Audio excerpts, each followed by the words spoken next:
Hi hello నమస్తే welcome to hit TV. నేను మీ శ్వేత గంగాధర్. ఈ రోజు అయితే మనం చాలా విషయాలు మాట్లాడుకుందాం. ప్రస్తుతం మనతో పాటు ఉన్నారు ప్రముఖ పొలిటికల్ అనలిస్ట్ కేఎస్ ప్రసాద్ గారు ఉన్నారు. ఒక్కసారి వారి మాటలు తెలుసుకుందాం. సార్ నమస్తే. నమస్తే అమ్మా. సార్, సూటి ప్రశ్న, అంబటి రాంబాబు అరెస్ట్ ని మీరు ఎలా చూస్తారు? చట్టం తన పని తను చేసిందని చూస్తాం. చట్టం గౌరవ అతిథులు కాదని చూస్తాం. కానీ దాన్ని పూర్వపరాలన్న దగ్గర గౌరవ న్యాయస్థానం ప్రవర్తించిన తీరు కూడా చూస్తే ఎస్, ఒకరు ఆయన మీద పెట్టిన 3 కేసులు 2 కేసులకి 41 A నోటీస్ ఇవ్వడం, ఒక దాంట్లో రిమాండ్ ఇవ్వడం చేత ఎవరు చట్టానికి అతీతులం కాదు. మోర్ ఓవర్ మనకి వెనకటికి ఒక సామెత ఉంటుంది, నోరు మంచిదైతే ఊరు మంచిది అవుతుందని. నేను అంటే ఇది ఒక పొలిటికల్ అనలిస్ట్గా నేను ఒక అబ్జర్వేషన్స్ ఏంటంటే, ఇది ప్రజాస్వామ్యం. ప్రజాస్వామ్యంలో కొడాలి నాని, లేకపోతే వంశీ, లేకపోతే రోజా, లేదంటే అంబటి రాంబాబు, లేకపోతే జోగి రమేష్, ఇలా మీరు ఎవరినైనా తీసుకోండి. ఒక 5 సంవత్సరాలు ప్రజలు వాళ్ళు ఏం చేయాలో వాళ్ళు నిర్ణయించుకోవడానికి ఒక ప్రజాస్వామ్యంలో ఒక అవకాశం ఉంటుంది. నిర్ణయించారు. అసలు వంశీ గన్నవరంలోనూ, అలాగే కొడాలి నాని తన నియోజకవర్గమైన గుడివాడ, వాళ్ళు ఎప్పుడు ఓటమినే చూడలేదు. కొడాలి నాని అయితే track record is very clear. అతని నియోజకవర్గం మీద అతనికి విపరీతంగా పట్టుంది, క్యాడర్ ఉంది, అన్ని రకాలుగా తెలిసి కూడా ఈసారి ఇంటెన్షన్స్ అండ్ కంటెన్షన్స్ని ప్రజలు డిసైడ్ చేసుకున్నారు. పనిష్మెంట్ క్లాజ్ అన్నది ఎక్స్పోజ్ చేస్తే ఎవరో అతిథులు కాదు అన్నది ప్రూవ్ అయింది. సో ఈ ఆపర్చునిటీ అన్నది ప్రజాస్వామ్యంలో ఎవరికైనా ఉన్నప్పుడు చట్టం పరిధి వేరేగా ఉంటుంది. ఇప్పుడు ఉదాహరణకి ఈ పొలిటికల్ వెంజంట అన్న కాన్సెప్ట్లోకి అంబటి రాంబాబుని డిమార్క్ చేసే ఎట్టి పరిస్థితుల్లో కాపు సామాజిక వర్గాన్ని అరెస్ట్ చేయాలా? ఎందుకంటే మాకు పవన్ కళ్యాణ్ మా దగ్గర ఊడిగం చేస్తూ ఉన్నప్పుడు వీళ్ళు ఎవరు ఇలా ఇంత పెద్ద భాష మాట్లాడుతున్నారు? సో ఈ క్రానికల్ ఆర్డర్లో మీరు చూసుకుంటే నల్లపరెడ్డి గారి, ప్రశాంత్ కుమార్ రెడ్డి గారి ఇంటి అయింది, కొడాలి నాని ఇంటి కూడా అయింది, అలాగే వంశీ ఇంటి అటాక్ అయింది. అలా మీరు ఎవరి ఇల్లు దగ్గర లీడర్ ఈ పాట లీడర్లు అందరి ఇళ్ళకి అటాక్లు పడ్డాయి. గ్యారంటీగా రేపు రోజాది అండ్ పేరుని నాని ఇల్లు లిస్టులోనే ఉంటారు. విడుదల రజని ఎవరైతే మాట్లాడతారో వాళ్ళందరికీ వాళ్ళు తట్టుకోలేకపోతున్నారు. అంటే ఇది ఒక టీడీపీ ప్లాన్ అంటారా? నేను జర్నలిజం చదివాం కదా, అంచేత మనం ముందే డైలీ సీరియల్లో చూడు వెళ్ళనవడం అందరికీ తెలిసినా చెప్పకూడదు కదా. అలా డెలిబరేషన్స్ ఇస్తే దాన్ని జర్నలిజం అంటారు. ప్రజలు డిసైడ్ చేసుకోవాలి. ఇప్పుడు మనం పోలీసులు వెళ్ళి అంబటి రాంబాబు గారిని అరెస్ట్ చేస్తే తెలుగుదేశం అరెస్ట్ చేసింది అలా చెప్తా ముందు చెప్పాలి. ఈ పూర్వపరాలు చెప్పామనుకో ఎందుకు జరుగుతున్నాయి ఇట్ల మీద. ఇది చెప్పినా నేను డైరెక్ట్గా రజనీ గారికిను, రోజా గారికి, పేరునేని గారికి ఉపద్రవం ఈ క్రానికల్ ఆర్డర్లో గ్యారంటీగా ఉందని చెప్తున్నాను కదా. మరి అలాంటప్పుడు టీడీపీ అని చెప్పడం నాకు పెద్ద వింత, 2 నిమిషాల పని. కానీ ప్రజలు నిర్ణయించుకోమను. వ్యవస్థ ఏం పని చేస్తుంది? ఒక 7-8 గంటల పాటు నిరంతరం దాడులు జరుగుతాయా? ఒక ఇంటి మీద, విశ్వరూప్ ఇంటి మీద దాడి జరిగింది, ఇల్లు తగలెట్టేశారు. ఏదైనా 8-9 గంటల లెబోరియస్ జరిగిందా? రూలింగ్ గవర్నమెంట్ ఎవరు తప్పుడు? రూలింగ్ గవర్నమెంట్ ఎవరు? వైఎస్ఆర్సీపీ. వాళ్ళు తలుచుకుంటే తిరిగి ఊరు తగలెట్టడం పెద్ద వింత. కానీ ఏ ప్రభుత్వం ఎలా పనిచేసిందో కొలబద్ద పెట్టి చూడండి. ఇది ప్రజలు నిర్ణయించుకోవాల్సింది. ఇప్పుడు ఒక మాట చెప్తున్నారు, ఒక వ్యక్తిని బదనాం చేసే కార్యక్రమానికి తెరలేపింది ఈ ప్రభుత్వం, కూటమి ప్రభుత్వం. బదనాం చేసే అంశాలు 1, 2, 3, 4, 5, 6, 7, 8, 9, 10 ఏం చేసినా బూమరంగ్ అవుతున్నాయి. అప్పుడు ఏం చేస్తున్నారు? ఇంకా తట్టుకోలేక ఫ్రస్ట్రేషన్లో ఇండివిజువల్గా అటాక్ చేస్తున్నారు. ఇప్పుడు మనకి శాంతి భద్రతలు ఉన్నాయా లేదా అన్నది ప్రజలు తేల్చుకోవాలి. ఎలా? ఎవడో తలా తోకలేనోడు ఫ్లెక్సీలు పెట్టారు రాష్ట్రం అంతా. ఆ ఫ్లెక్సీలు క్రెడిబిలిటీ ఏంటి? ఇప్పుడు మీ హిట్ ఛానల్ యొక్క పోస్టర్స్ రాష్ట్రం అంతా చాలా దగ్గర పెట్టున్నాయి తెలంగాణలో. ఎందుకు పెట్టారు అని అడిగితే, ఎస్ మాకు మేము మున్సిపాలిటీకి పలానా పిల్లర్ పెట్టడానికి లైసెన్స్ తీసుకున్నాం, పలానా పిల్లర్కి చలానా కట్టాం, పెడుతున్నాం. ఉంటుందా ఉండదా? అలా ఏ ప్రాతిపదిక మీరు పెట్టారు? ఇప్పుడు తెలుగుదేశం వల్లే పెట్టారు అనుకుందాం. Or not capacity. ఇప్పుడు గౌరవ సుప్రీంకోర్టులో వర్డిక్ట్ ఇవ్వలే, ఛార్జ్ షీట్ మాత్రమే ఫైల్ చేశారు. ఛార్జ్ షీట్ పూర్వపరాల్లో జంతు మాంసాలకు సంబంధించిన కానీ ఫిష్ ఆయిల్ కానీ లేదని చెప్పింది. ఇన్స్టెంట్గా ప్లాన్ బి ఎవరు ఎగ్జిక్యూట్ చేస్తున్నారు? ఎవరు చేస్తున్నారు ప్లాన్ బి? గవర్నమెంట్ ఎందుకు చేస్తుంది ఆ పని? తర్వాత అసాంఘిక శక్తుల వలె కర్రలు, కటార్లు, రాళ్ళు పట్టుకుని రోడ్ల మీద సమూహాలుగా వెళ్తున్నప్పుడు లా అండ్ ఆర్డర్ పర్యవేక్షించవలసిన పోలీస్ వ్యవస్థ ఏం చేస్తుంది? పొలిటికల్ కంపల్షన్స్లో ఎందుకు నలిగిపోతున్నారు మీరు? నిజమే, వాళ్ళు ఏం చేయలేని నిస్సహాయ స్థితి. కళ్ళ ముందు నేను నువ్వు ఓ 2 కర్రలు 2 రాడ్లు పట్టుకుని వెళ్దాం, పోలీసు వాళ్ళు ఆపకుండా ఉంటారా చూద్దాం. లేకపోతే వయసు మీద పడిన చేతిలో కర్ర పట్టుకుని వెళ్ళిన దానికి నేను ఇలా కర్ర ఇలా రోబుగా రోడ్డు మీద కొట్టుకుంటాను, లేకపోతే ఇలా తిప్పుకుంటూ వెళ్ళిన దానికి తేడా లేదు, ఉందా లేదా? అలా పైపించి ఒక సమూహం కర్రలతో వస్తున్నప్పుడు పోలీస్ వ్యవస్థ ఏం చేయాలి? వాళ్ళని నిలువరించడం, లేకపోతే వాళ్ళని ఇమీడియట్గా రెస్క్యూకి తీసుకోవడమో లేదంటే ఏదో చేయడం ఉండాలి కదా. పైపించి ఒక ఉద్రేకభరితమైన వాతావరణం అంబటి రాంబాబుని గుడి నుంచి వస్తున్నప్పుడు జరుగుతున్న పరిణామాలకి నెక్స్ట్ డే ఆయన ఇంటి దగ్గర పెట్టిన పికెట్ ముందు రోజు ఎందుకు పెట్టలే? ఇంటెలిజెన్స్ ఏమైంది? అంబటి రాంబాబు ఇంటికి అటాక్ అయింది 7 గంటల పైన జరుగుతుంటే ఆల్మోస్ట్ అదే పర్సనాలిటీస్ ఇక్కడ సేమ్ రిజంబలింగ్ ఫేసెసే జోగి రమేష్ ఇంటి మీద అటాక్ జరిగితే పెట్రోల్ బాంబులా ఎడను మనం వేర్లోనూ just look into their modus of operandi. So అంచేత ఈ ప్రభుత్వం స్టేట్మెంట్స్ ఎట్లా ఉంటాయి? ఆడపిల్లల మీద కన్నెత్తి చూస్తే కుతుకులు పిసికి చంపేస్తాం, నిజమే. అంబటి రాంబాబు అన్నమాట తీవ్ర ఆక్షేపణీయం అనుకుందాం, కానీ ఆయన పబ్లిక్ డొమైన్లో క్షమాపణ చెప్పాడు కదా. స్పర్ ఆఫ్ మూమెంట్లో వచ్చిన ఒక వర్డ్ అది, అలా మాట్లాడి ఉండకూడదు, నేను పొరపాటు జరిగింది. నా 40 సంవత్సరాల రాజకీయ ప్రస్థానంలో నేను ఎప్పుడు అలా మాట్లాడలేదు. ఆ మాట వెనక్కి తీసుకున్నప్పుడు there is nothing wrong in it కదా. మానవ తప్పిదాలు చేయకుండా ఉంటాం మనం. నీకు 2 వీలర్ ఉందా? వస్తూ ఉంటావు ఆఫీస్కి, సడన్ గా ఆటో వాడు వస్తాడు అడ్డుగాను, ఏమంటావు నువ్వు? లాంగ్వేజ్ మారుతుందా? లేకపోతే బుద్ధి జ్ఞానం లేదా? ఆడపిల్లలు తొక్కుతున్నప్పుడు కూడా నువ్వు మా మీద నెత్తికి వస్తే ఏం చేస్తావు? ఏదో మారుతావు కదా. అంతేకాని ఏమండి ఆటో సార్ అలా చేశారేంటి సార్, నాకు దెబ్బలు తగిలేశారని మహానటి సావిత్రిలాగా ఏమైనా జీవిస్తావా? లేదు. పోనీ వీళ్ళేమన్నా అలా జీవించున్నారా?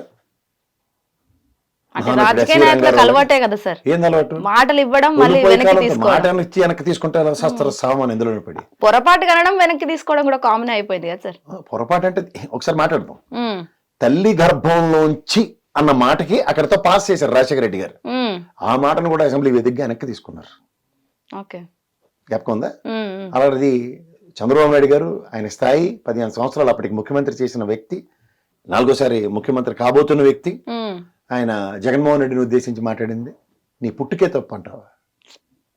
మర్చిపోయావని? ఇవే మనం మాట్లాడవలసినవి. ఆయన కళ్ళ ముందు ఆయన కడుపును పుట్టిన లోకేష్తో సమానమే కదా, ఒక ఫ్రెండ్ కొడుకు. నీకు నాకు ఫ్రెండ్స్ ఉంటారు, వాళ్ళకి పుట్టిన పిల్లల్ని నీ పుట్టుకు తప్పురా మీ నాన్న తప్పు అని ఎవరికైనా చెప్తామా మనం? ఏంటది? ఎక్కడ ఉన్నావు? ఏ ఆటవిక రాజ్యంలో ఉన్నావు? అతను చెప్పింది అతనే కదా, జంగిల్ రాజ్యంలో ఉన్నావు అని అడిగాడు. మీరు జాగ్రత్తగా గమనించండి, జగన్మోహన్ రెడ్డి ప్రెస్ మీట్ ఏం పెడతాడో దానికి విభిన్నంగా కాదు, దానికి యాక్యురేటీతో 100% యాక్యురసీతో అదే పెర్ఫార్మెన్స్ చేస్తారు వీళ్ళు కూటమి వాళ్ళు. చూసుకోండి కావాలంటే. దానికి press meet, last press meet లో ఇదే జంగిల్ రాజ్యం నడుస్తుందా అన్నాడు. ఎస్ వీఆర్ జంగిలీస్ అని చెప్పి ప్రూవ్ చేశారు లేదా చెప్పి. అంతే సింపుల్. అంచేత నిజాలు చెప్పేవాడు ఎప్పుడైనా ఎలా ఉంటది? నిజం చాలా కటువుగా ఉంటుంది. అది ముందే చెప్పాడు అనుకో, corona we need to live with it అన్నాడు. అప్పుడు ఏంటి, అందరూ అవహేళనలు చేశారు. లాస్ట్కి చచ్చినట్టు ఆయన చెప్పిందే పారాసెటమాల్, మూతి గొడ్డ, ముష్టి వల్ల ఇంట్లో కూర్చుని ఉన్నాం. ముష్టి ఎత్తుకోవడానికి కూడా బయట లేదు, నోరు మూసుకుని ఇంట్లో ఏం పెడితే తిని కూర్చోపని చెప్పాడు కదా. అదే నేనైతే ఇలా ఉష్కాకి అలా మా పౌడర్ డబ్బా ఛానల్ పెట్టినట్టు ఇలాగ తుఫాన్ ఇలా కొట్టాడు, ఇలాంటి పెట్టకథలు చెప్పడం ఆయనకి రాదు. అంచేత మీరు జాగ్రత్తగా గమనిస్తే ఏం నష్టం లేదు. జగన్మోహన్ రెడ్డి మళ్ళీ ప్రెస్ మీట్ పెడితే మళ్ళీ నిజాలు చెప్తాడు, దానికి తగ్గట్టుగా ఇల్లు మహానటి సావిత్రిలో ఆవర్తనం అవుతుంది, ఇమీడియట్ గా వీళ్ళు నటనా చాతుర్యాన్ని ప్రదర్శించేస్తారు. కానీ ఇది ప్రజలు గ్రహించవలసింది ఏంటంటే, ఆయన చెప్పినప్పుడు వీళ్ళు మహానటి రాట్లే, వీళ్ళు ఒరిజినల్ గా మహానటులు ఇలాగే నటించుతూ ఇన్నాళ్ళు కాలక్షేపం చేశారని ప్రజలు గ్రహిస్తే చాలు. ఇది వాళ్ళ అసలైన విధానం. అంటే లోకేష్ గారు నోరిపోయి పచ్చి బూతులు తిట్టిన పోలీసు వాళ్ళ ముందు మర్చిపోయారు. లండన్ వెళ్తే దేనికి వెళ్ళాడు అన్నది ఒక పదాన్ని ఉచ్చరిస్తూ మాట్లాడింది మర్చిపోయాడు ఆయన. స్పీకర్ గారు మనిషినే చంపేతారు అటాకింగ్ వాళ్ళ ఫ్రెండ్స్తో. ఓడించడం కాదా చంపేయాలా అని ఒకడంటే ముసలుడు ఈయన అంతేగా F2 సినిమాలో అన్నట్టు అనేసాడు. ఇవి వాళ్ళ యొక్క ఒరిజినాలిటీ. సో మీరు ఏ ప్రస్థానమైనా తీసుకోండి, వాళ్ళ మాట తీరు. మాకు అవకాశం ఇవ్వరు, ప్రజాస్వామ్యంలో ప్రజలకు అవకాశం ఇవ్వరు వాళ్ళని శిక్షించడానికో దండించడానికో. ఇలా మాట్లాడింది మీరు జాగ్రత్తగా గమనిస్తే అసెంబ్లీ వేదికగా బోండా ఓమ మాట్లాడిన మాటలకి నెక్స్ట్ ఎలక్షన్ లో తెరుకు క్షవరం చేసి ఇంట్లో కూర్చోబెట్టారు. ప్రజలు గమనిస్తున్నారు. ఎప్పుడు నీకు ఎలక్షన్ 14-19 గెలిచాడు బోండా ఓమ, 19-24 ఎందుకు ఓడబట్టారు? నోరు. ఎవరైనా నీకు ప్రాక్టికల్ ఎగ్జాంపుల్స్ చెప్తున్నా. అంటే నోరు మంచిది అవుతే ఊరు మంచిది అవుతుందంట. అంతే. మరి అట్లాంటి వాళ్ళు వైఎస్ఆర్సీపీలో చాలా వరకు తక్కువ ఉన్నారు కదా సార్. తక్కువ ఉన్నారో ఎక్కువ ఉన్నారో ప్రజాస్వామ్యం ఇది. వాళ్ళకి నచ్చలేదు అన్నది ప్రజలు నిర్ణయిస్తారు. ఓకే, ఈసారి చెప్తే ఇప్పుడు కొడాలి నెక్స్ట్ ఎలక్షన్ గెలిచాడు అనుకో మాట ఇలా ఉండదు. గుణపాఠాల నుంచి నేర్చుకోవాలి ఎవరన్నా.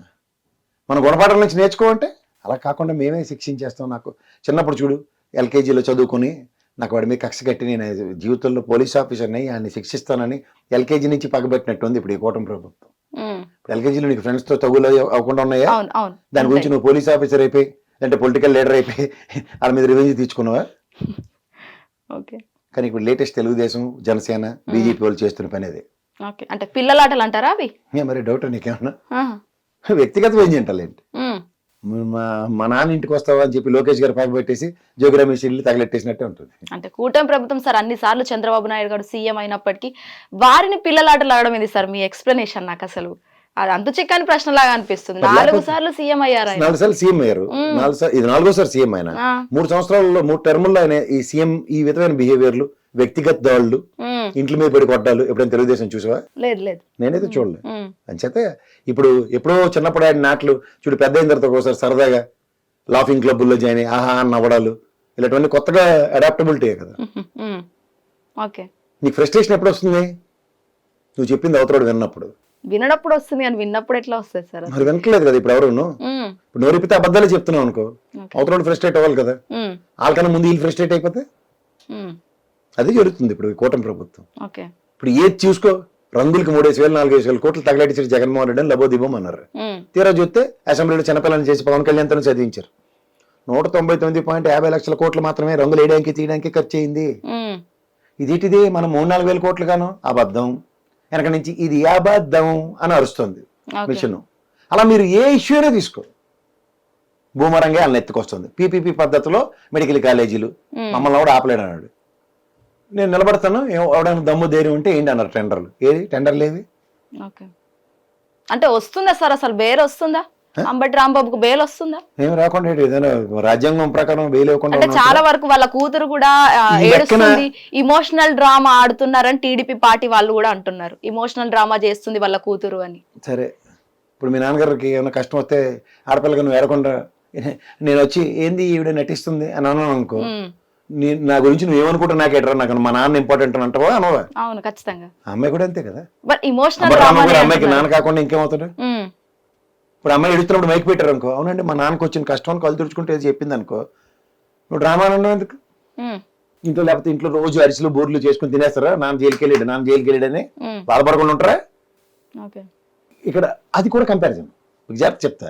పయ్యావల కేశవ్ గారు వెళ్ళి లోపల చంద్రబాబు గారు ఇబ్బంది పడుతున్నారు, ఆయన దోమలు కరుస్తున్నాయి, పైపెచ్చి ఆయనకి ఏసీ లేకపోతే ఉండలేరని చెప్పేదాకా అన్నిసార్లు వెళ్ళి లోకేష్ గారు కానీ భువనేశ్వరమ్మ గారు కానీ ఎప్పుడైనా ఆయనకి ఏసీ కావాలని అడిగారా? అప్పుడే కదా ఏసీ రూమ్ కి షిఫ్ట్ చేశారు ఆయన. జ్ఞాపకం ఉందా నీకు? అది ఇది కంపారిజన్ ఉంటుందా ఉండదా? అంచేత ఎవరికి బాధ? ఎవరికి బాధ? కూతురికే బాధ. అక్కడ కొడుక్కి లేని బాధ. ఆ కంపారిజన్ బాధ వస్తుందా బాధించదా? అప్పుడు ఏం చేయాలా? తండ్రి గురించి బాధపడి చెల్లి అమ్మాయిని బదనాం చేసేస్తే మన పని సులువు అయిపోద్ది. ఇక్కడ మా వాళ్ళకి ఈ అమ్మాయి కూడా ఉండాలనుకుంటే రైటా రాంగా? రైట్. ఓకే, ఎవరికి రైట్? అమ్మాయి ఖచ్చితంగా ఏడుస్తుంది అన్నారు కదా, సో ఇమోషనల్ ఏమి ఉండదమ్మా. ఏ ఆడపిల్లైనా సరే తండ్రికి ఏమైనా వస్తే తండ్రితో బంధమే వేరు. అర్థమైందా? అందులో 65 సంవత్సరాల మనిషి అయినా కళ్ళ ముందు ఆయనకి ఇబ్బంది కలిగితే బాధపడకుండా ఎందుకుంటారు? అప్పుడు చెప్పానండి లోకేష్ గారిని కూడా స్టేట్మెంట్, మా నాన్నగారు జైలుకి వెళ్ళినప్పుడు నేను బాధపడలేదని చెప్పాను. అప్పుడు మేము నువ్వు ఆయన బాధపడలేదు కాబట్టి నువ్వు కూడా బాధపడగలవు. అంటే సార్ ఇక్కడ అమ్మాయికే ఉంటుందా బాధ, అబ్బాయికి ఉండదా సార్? మరి ఉంటే ఏది? మరి అన్నిసార్లు లోపలికి వెళ్ళి జైలుకి వెళ్ళి వచ్చి మా నాన్నగారు కేసీ లేకపోతే అసలు కుదరదు, ఆయనకున్న స్కిన్ ప్రాబ్లం కానీ చెప్పాలి కదా. లోకేష్ అయితే చెప్పలేదు. నాకు పయ్యావల కేశవ్ గారు చెప్పినప్పుడే కోర్టు స్పందించి ఆయన కేసీ ప్రొవైడ్ చేసింది. తెలుసా నీకు? అది తెలుసా తెలీదా? ఆయన 53 రోజుల జైలు ప్రస్థానంలో పయ్యావల కేశవ్ గారి ధర్మం అని ఆయన కేసీ రూమ్ వచ్చింది. అంతేగాని ఓ భారీగా అలా అబ్బాయిగా జైలుకి వెళ్ళినప్పుడు ఆ ఇన్స్టెంట్ మోడ్లో అది అడగలేదు. ఆయనకి ఏదో వండి పెట్టాలి, బయట ప్యాంట్రీ కావాలి, నేనే క్యారేజ్ ఇవ్వాలి అని ఆవిడ అడిగింది. దానికి ఇచ్చారు కోర్టు పర్మిషన్. దాంతోపాటు ఏసీ కూడా కావాలంటే ఆయన ఆరోగ్య పరిస్థితి పెద్ద అయిన అనాలి కదా. మరే ఇవన్నీ కాంట్రడిక్షన్స్, ఇవి నిజాలు చాలా భయంగా ఉంటాయి. సో చూసుకున్నాం సార్. నెక్స్ట్ కూడా ఎమోషన్ డ్రామా అని ప్రతి ఒక్కరిని అనకూడదు. ఎవరికైనా పిల్లలకి తండ్రికి కష్టం వస్తే ఫస్ట్ స్పందించేది బాధపడేది పిల్లలే. అందులో ఆడపిల్ల అయితే ముఖ్యంగా ఇంకా ఎక్కువ బాధపడతారు. మరీ ముఖ్యంగా అది గమనించండి ఎవరైనా సరే. సరే సరే, ఈ తండ్రి కూతుర్లకు సంబంధించి టీడీపీ వాళ్ళకి మీరేమైనా స్టేట్మెంట్ పాస్ చేయాలనుకుంటున్నారా? నేను ఇట్లా ఇమోషనల్ డ్రామా ఆడుతున్నారు, కావాలని ఇవన్నీ చేస్తున్నారు, రాజకీయంలో ఇది ఒక కుట్ర అని అంటున్నారు. ఇందులో ఏం కుట్రలేదు. నేనైతే ఖచ్చితంగా చెప్పగలను, పేరు నాని గారు ఎప్పుడైతే అంబటి రాంబాబు గారు ఇద్దరు దృఢమైన వాయిస్, చాలా హార్ష్గా గట్టిగా ప్రతి అంశాన్ని నెగ్గదీసి అడుగుతుంటే సమాధానం చెప్పలేక వ్యక్తిగత వ్యంజనకి దిగారు. Okay, too much of frustration. ఆయన కంటిన్యూస్ గా ఆ గ్రంథాలయ సంస్థ చైర్మన్ గారు ఆవిడ మాట్లాడిన మాటలు వింటే, ఎవడో అవతలోడు కంటిన్యూస్ గా బొంబాడింగ్ గా బూతులు తిడుతుంటే యువతలోడు ఆగుతాడు అన్నది, నాకైతే గాంధీ చచ్చిపోయాడు. ఆయన ఉంటే ఏమో ఈ గోబోర్తి ఈ గోబ కూడా చూపించే పరిస్థితులు లేవు ఇప్పుడు. ఉంటే మరి అంబటి రామ గారు ఇంకో గాంధీ అయిపోయిందరు. ఉండడు, ఉండలేడు అవడు. Human nature is such reactive mode అన్నది ఉంటుంది. స్పర్ ఆఫ్ మూమెంట్ లో రియాక్టివ్ మోడ్ లో నీకు తెలియకుండా ఒక అబ్యూజివ్ లాంగ్వేజ్ వస్తుంది. That is human nature. Sir ఇదే కంపేర్ మామూలుగా చిన్న దెబ్బ తగిలింది అబ్బా అని, లేదా ఇంటెన్షన్ కొడతా నీ అబ్బా అని అంటావా అనవా? అవును, ఓకే. ఏ అబ్బా అనాలని శాసనం ఉందా? నీ అబ్బా అనకూడదని ఏమైనా ఉందా? అంటే నేను సమర్థించడం గురించి చెప్పట్లే. ఇప్పుడు వాళ్ళకి ఎంత స్ట్రాటజికల్ గా, వాళ్ళు ఎంత తెలివైన వాళ్ళు అంటే, వాళ్ళు అలా డాక్టర్ గారికి చూడు మాస్క్ లేదని చచ్చిపోయారు నువ్వు ఇప్పటిదాకా కొడుతుంటారు. ఆ ఉదంతానికి ఒకసారి వెనక్కి ముందుకు వెళ్దాం. ఆయన ఒక ముఖ్యమంత్రి గారిని అబ్యూజివ్ లాంగ్వేజ్ వాడాడు, అలాగే ప్రధానమంత్రి గారిని అబ్యూజివ్ లాంగ్వేజ్తో మాట్లాడాడు ఆయన డాక్టర్ గారు. ఆ పర్యవసానంలో అతన్ని పోలీసులు కస్టడీలోకి తీసుకుని హాస్పిటల్లో, పిచ్చి హాస్పిటల్లో దేంట్లో జాయిన్ చేశారు ఆయన్ని. తర్వాత ఆయన డిశ్చార్జ్ అయిపోయాడు. ఆరోగ్య పరిస్థితులు గుండె నొప్పితో చనిపోయాడు ఆయన. అది వాస్తవం కదా. యాక్చువల్లీ జగన్మోహన్ రెడ్డి చంపించారు మాస్క్ ఇవ్వలేదని నెరేటివ్ ప్రజల్లో తీసుకెళ్ళిపోయారు అనుకో.